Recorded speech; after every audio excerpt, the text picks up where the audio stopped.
In today's video, I'm going to teach you how to embed HTML on Pipedrive. By the end of this walkthrough, you'll know exactly how to take a web form you've created in Pipedrive and add it to your website, so visitors can submit their details directly into your CRM.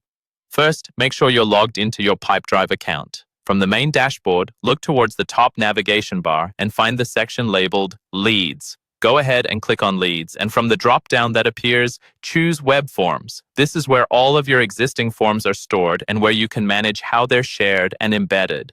Once you're on the Web Forms page, you'll see a list of the forms you've created. Find the specific form you want to embed on your website and click on it to open its settings.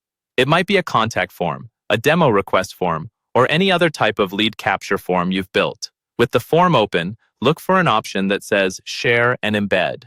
This is usually located in the main toolbar or along the top or side of the form editor, depending on the current interface layout. Click on Share and Embed to open up the sharing options for this form. Inside the sharing options, you'll see different ways to use your form, such as a direct link or various embed methods.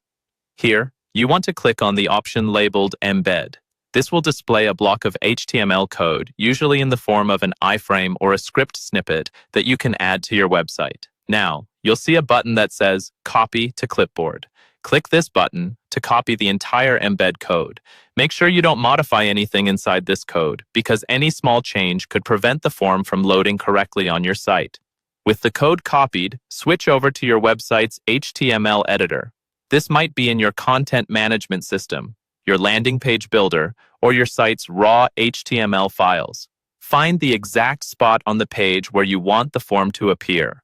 Then, paste the code directly into the HTML at that location. Save or update your page, and then preview it in a browser to confirm the form is displaying and working properly. That's all you need to do to embed HTML from Pipedrive onto your website.